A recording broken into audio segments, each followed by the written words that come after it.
Hello everyone, welcome to Master Cherry Mom YouTube channel. So I hope you all are doing absolutely fine. And आज का जो video है वो है हमारा बेबी ड्रॉपिंग ड्यूरिंग प्रेगनेंसी, मतलब बच्चा जो है वो नीचे की तरफ कब आ जाता है और उसके क्या सिम्टम्स हैं प्रेगनेंसी के टाइम पे। सो वीडियो को स्टार्ट करने से पहले चैनल को सब्सक्राइब कीजिए, वीडियोस को लाइक करिए और शेयर करिए। कोई भी डाउट हो तो आप मुझे कमेंट सेक्शन में पूछ सकते हैं। तो चलिए स्टार्ट करते हैं बेबी ड्रॉपिंग ड्यूरिंग प्रेगनेंसी।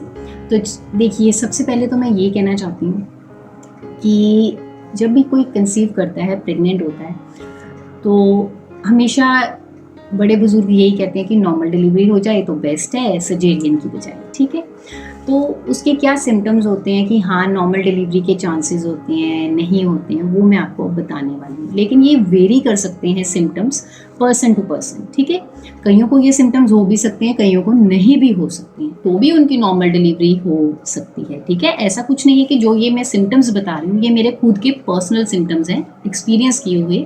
तो ज़रूरी नहीं है कि अगर आपको ये नहीं होंगे तो आपकी नॉर्मल डिलीवरी होगी। ठीक है, अब देखिए फॉर एग्जाम्पल कईयों को देखो पेन भी होता है बहुत, कईयों को ब्लीडिंग भी होती है, लेकिन वो मुझे नहीं थी, लेकिन उन लोगों की भी नॉर्मल डिलीवरी होती है। ठीक है, अब देखिए जब भी हमारा थर्ड ट्राइमेस्टर स्टार्ट होता है, मतलब 7th 8th 9th मंथ को हम थर्ड ट्राइमेस्टर कहते हैं। ठीक है, तो 8th मंथ में जैसे मेरा अल्ट्रासाउंड लिया गया था, डॉक्टर्स देख रहे थे, तो मेरे गायनेक ने तब बोला कि आपका एमनियोटिक फ्लूइड जो है वो कम हो गया। तो उन्होंने मुझे ड्रिप्स वगैरह लगाई एंड उन्होंने उसके थ्रू मेरा एमनियोटिक फ्लूइड बढ़ा दिया, इंक्रीज़ कर दिया।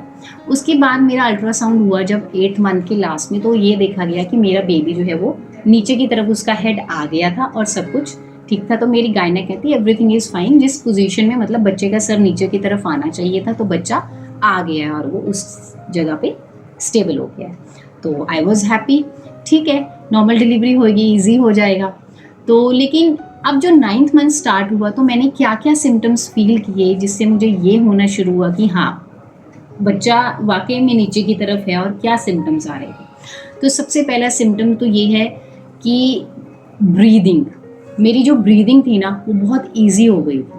पहले ना मतलब जब वेट पुट ऑन हो रहा था, आगे की तरफ यूट्रस ग्रो कर रहा था, बेबी का ग्रोथ हो रहा था, तो ना ब्रीथ करने में थोड़ा ना भारीपन लगता था, सांस लेने में थोड़ा मुश्किल होता था।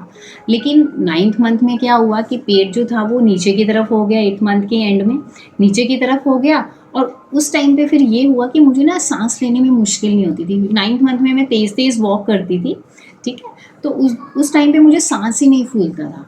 तो ये एक सिम्टम है कि आपको ब्रीदिंग बहुत ईजी हो जाएगी। ठीक है, then comes second symptom. Second symptom ये था कि जो मेरा स्टमक था वो नीचे की तरफ हो, ठीक है, स्टमक जो था वो नीचे की तरफ हो गया था। पहले मेरा जो स्टमक था वो ऊपर की तरफ था, अपलिफ्टेड था और राउंड था, लेकिन 9th मंथ में लास्ट में मेरा जो स्टमक था वो नीचे की तरफ हो गया था। तो बेबी नीचे की तरफ उसका हेड हो चुका था उस टाइम पे। तो ये भी एक सिम्टम है। तो जो नेक्स्ट सिम्टम है वो है प्रेशर ऑन वेजाइनल एरिया। जैसे कि मेरा वेजाइनल एरिया था तो वहाँ पे मुझे प्रेशर फील होता था कि जैसे कुछ ऊपर की तरफ से आ रहा है और जोर डाल रहा है मुझे 9th मंथ में। वो इसलिए हो रहा था क्योंकि स्टमक मेरा नीचे की तरफ चला गया था 9th मंथ में, बेबी नीचे की तरफ हो गया था, उसका ड्रॉप कर चुका था। तो उस टाइम पे आपको नीचे के एरिया में प्रेशर फील होगा कि जैसे कि कुछ जोर पड़ रहा है ऊपर की तरफ से। ठीक है, देन उसके बाद एक्सेस यूरिनेशन। 9th मंथ में जब मेरे बेबी नीचे की तरफ था तो मुझे यूरिन बहुत एक्सेस में आता था। मतलब मुझे ऐसा लगता था यूरिन आ रहा है, फिर मैं जाती थी यूरिन पास आउट करती थी, फिर थोड़ी देर के बाद मैं यूरिन पास आउट करती थी तो नीचे की तरफ प्रेशर आ गया था। जैसे कि मैंने पहले ही बताया कि पेल्विक एरिया में आपको विजाइनल एरिया में लगेगा कि प्रेशर पड़ रहा है, तो उस टाइम पे फिर मुझे यूरिन भी एक्सेस में आने लग पड़ा था लास्ट में। सो नेक्स्ट सिम्टम जो है वो बहुत इंपॉर्टेंट है, वो है change in the movements of baby. मतलब आपको मैं खुद के एक्सपीरियंस बताती हूँ कि 8th मंथ के लास्ट वीक से लेके जब तक मेरी डिलीवरी नॉर्मल नहीं हुई, हम तब तक डॉक्टर के पास हर वीक में 2-2 बार जा रहे थे। क्योंकि जैसे किसी दिन क्या होता था कि फील होता था कि आज बेबी मूव नहीं कर रहा है, 1 घंटा हो गया, 2 हो गए, 3 हो गए, फिर मैं कुछ खा भी लेती थी मीठा, कि मीठा खाती हूँ फिर मूवमेंट होगी, पर फिर मूवमेंट नहीं होती थी। तो फिर ये रियलाइज़ हुआ था 8th मंथ में, तो ये रियलाइज़ हो गया कि एमनियोटिक फ्लूइड कम हो गया इसलिए मूवमेंट नहीं हो रही। लेकिन 9th मंथ में आके जब एमनियोटिक फ्लूइड भी ठीक था लेकिन फिर भी बेबी की मूवमेंट्स कम रह रही थी, वो इसलिए हो रहा था कि वो जो था बेबी नीचे की तरफ था एंड उसका हेड नीचे की तरफ आ गया था एंड अब टाइम पास आ रहा था कि हाँ अब डिलीवरी होने वाली है एंड बेबी जो था उसका ग्रोथ बहुत हो चुकी होती है बच्चे की 9th मंथ में, क्योंकि वेट बच्चा गेन कर चुका होता है, उसकी ग्रोथ हो चुकी होती है, तो बच्चे की मूवमेंट अंदर मुश्किल हो जाती है यूट्रस के अंदर, ठीक है। तो इसलिए भी उस टाइम पे मूवमेंट जो थी वो कम हो चुकी थी। ये भी एक सिम्टम होता है बेबी ड्रॉपिंग का, ठीक है। एंड इस चीज़ को बिल्कुल भी इग्नोर नहीं करना चाहिए। आपको फील हो रहा है कि बेबी मूव नहीं कर रहा, कुछ खाने के बाद भी मूव नहीं किया, तो go to the doctor straight, फिर वेट मत कीजिए आप, ठीक है।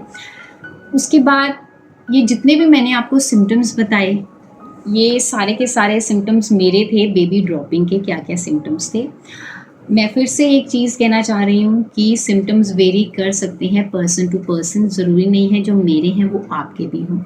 कईयों को ब्लीडिंग भी हो जाती है, कईयों का वाटर लीकेज भी हो जाता है, ठीक है। ये तो डिफरेंट काइंड ऑफ आप एक सिनेरियो कह सकती हैं, ठीक है। तो आप यहाँ से रिलेट कर सकते हैं। सो आई होप ये वीडियो आपके लिए हेल्पफुल रही होगी। जाने से पहले चैनल को सब्सक्राइब कीजिए, वीडियोस को लाइक करिए एंड शेयर करिए। कोई भी डाउट हो तो आप मुझे कमेंट सेक्शन में पूछ सकते हैं। Till then take care, thank you and bye bye.